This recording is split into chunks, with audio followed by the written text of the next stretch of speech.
آج کل ماشاءاللہ حکومت ہے تحریک انصاف کی، تو انہوں نے ایک بہت اچھا کام کیا ہے کہ تمام لوگوں کے لیے ایک ہی سلیبس بنایا گیا ہے، پہلی جماعت سے لے کر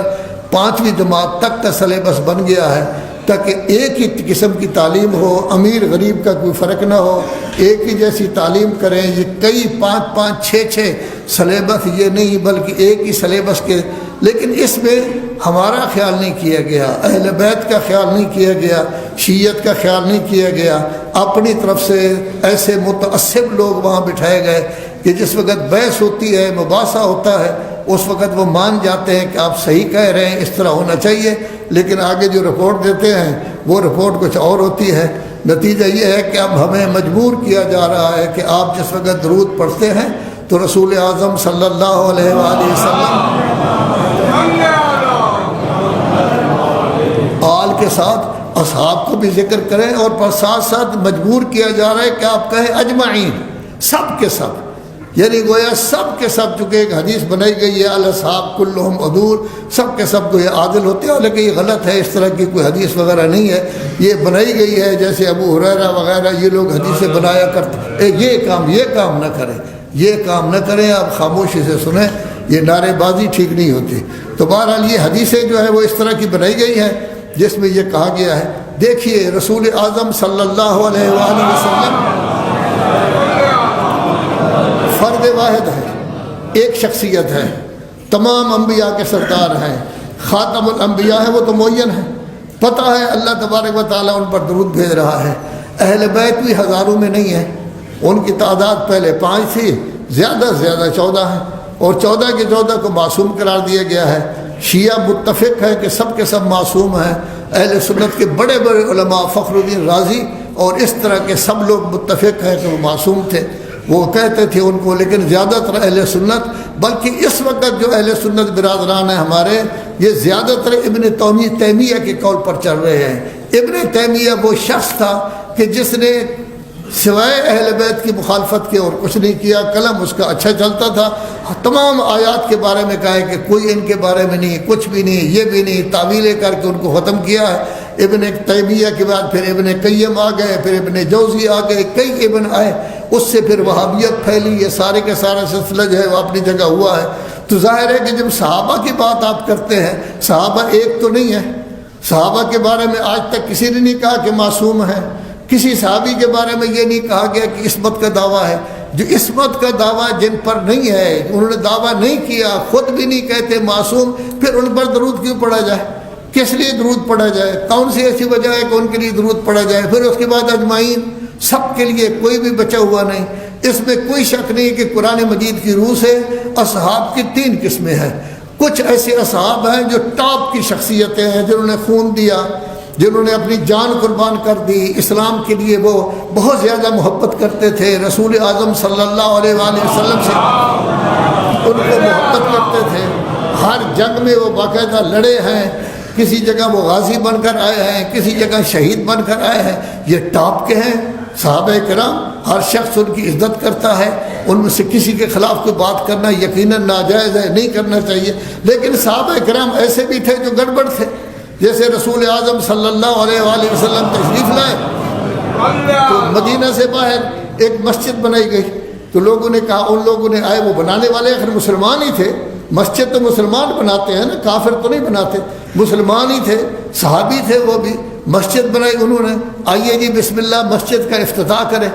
سنگ بنیاد تو رکھا گیا، اب اس مسجد کا افتتاح کریں۔ حضور وہاں جا رہے ہیں، جب جا رہے ہیں افتتاح کے لیے تو فوراً 11ویں پارے کی آیت آ گئی کہ میرے حبیب یہ مسجد زرار ہے، یہ نقصان کے لیے بنائی گئی ہے، یہ تفریق کے لیے بنائی گئی ہے، آپس میں لڑائی کے لیے بنائی گئی ہے، جھگڑے کے لیے بنائی گئی ہے۔ جو لفظ میں نے کہا خود قرآن مجید میں تفریقاً بین المومنین، مومنین کو 2 حصے کرنے کے لیے بنائی گئی ہے، اس کو بالکل گروا دو۔ اب یہ صحابہ کرام کی بنی ہوئی مسجد خانہ خدا، اس کو بھی گرا دیا گیا ہے۔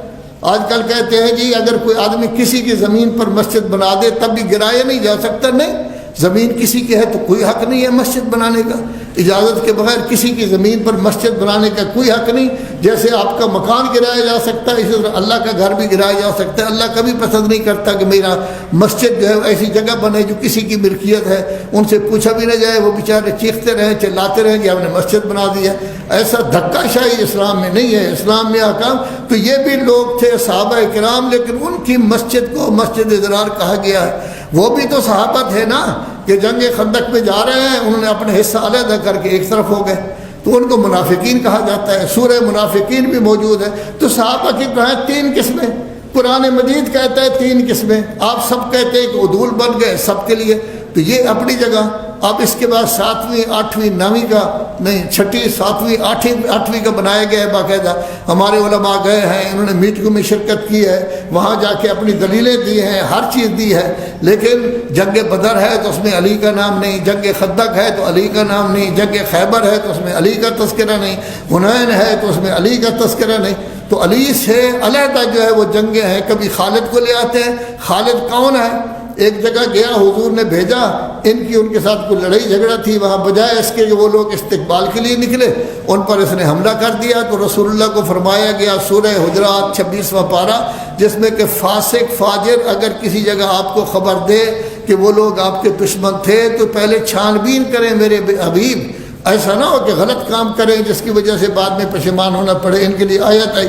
فتح مکہ کے وقت ایک دروازے سے کہا گیا آپ داخل ہوں، وہاں انہوں نے گڑبڑ کی تو رسول اللہ نے باقاعدہ بد دعا کی، یا اللہ میں بری ہوں اس کے کام سے، اس نے غلط کام کیا ہے۔ بھیجا گیا ان کو کہ جو زکوٰۃ نہیں دے رہے ان کے ساتھ لڑیں، حالانکہ وہ کہتے تھے ہم ان کو نہیں دیتے، زکوٰۃ دینے کے لیے تیار ہے، ان کے مانگنے کا حق نہیں ہے۔ یہ تو ایک فقہی مسئلہ ہے کہ آیا وہ ان کو مانتے ہیں نہیں مانتے، نہیں دے رہے۔ تو وہاں کیا ہوا کہ ایک شخص مالک بن نویرہ مشہور شخصیت ہے، اس کو قتل کر دیا گیا۔ اب جب قتل ہو جائے، اس کی بیوی خوبصورت تھی، قتل ہوتے وقت اس نے اپنے بیوی کی طرف اشارہ کر کے کہا تو نے مجھے قتل کرایا ہے، تیری وجہ سے میں قتل ہو رہا ہوں، اور پھر اسی رات اس کے ساتھ نکاح بھی ہو گیا۔ قرآن مجید کہتا ہے 4 مہینے 10 دن جب تک عدت نہ گزرے، عدت کے دنوں میں آپ کے لیے اشارتاً کنایتاً کہنا کہ میں نکاح کرنا چاہتا ہوں، یہ بھی ٹھیک نہیں ہے، یہ بھی غلط بات ہے، لیکن اسی رات نکاح کر دیا گیا۔ اب ایک بہت بڑے صحابی کہتے ہیں کہ اس کو سزا دو،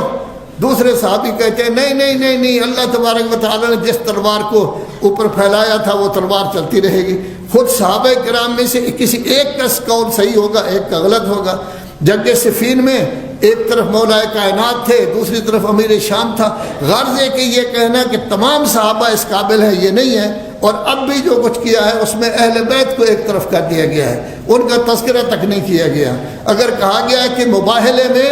آپ کہیں کہ اہل بیت ہی صرف گئے تھے اور کوئی نہیں، کہنے لگے نہیں نہیں اہل بیت میں تو ازواج بھی ہیں، ازواج بے شک ہو جائیں، ہمیں کوئی انکار نہیں، بے شک 20 زوجات وہاں بھیج دیں، لیکن وہاں تو آئی تھی تو رسول اللہ نے کہا تھا بہت اچھی ہیں، آپ کو سرٹیفکیٹ دے رہا ہوں، اچھائی کہا بہت اچھی ہیں، لیکن چادر میں نہیں آ سکتی۔ ساری دنیا کہتی ہے سنی شیعہ کہ چادر میں فقط 5 تھے تو ازواج کو خام خواہ داخل کرنے کی۔ تو گویا اب جو ہے نہ وہ ہم نے جو رائے دی ہے وہاں جب وہ رائے بھیج رہے ہیں، کہا گیا ہے کہ ہمیں بھی ایک کاغذ دو دستخط شدہ جیسے پتہ چلے کہ ہماری رائے کو مانا گیا ہے، نہیں دی۔ پھر آپ نے وہاں کیا بھیجا ہے اس کی ایک کاپی دو، اس کے لیے دینے کے لیے تیار نہیں۔ آج یا کل اعلان ہو رہا ہے، گویا کہ اس وقت متعصب ترین آدمیوں کو بٹھا دیا گیا ہے، شفقت محمود نے بٹھایا ہے کہ جن کے پولنگ ایجنٹ بھی کافی شیعہ حضرات تھے، نوجوان جن کے لیے کام بھی کرتے رہے، بٹھا دیا ہے۔ وہ متعصب لوگ کوشش کر رہے ہیں کہ اہل بیت کا کسی جگہ نام نہ آئے، اہل بیت کا تذکرہ نہ ہو، صرف صحابہ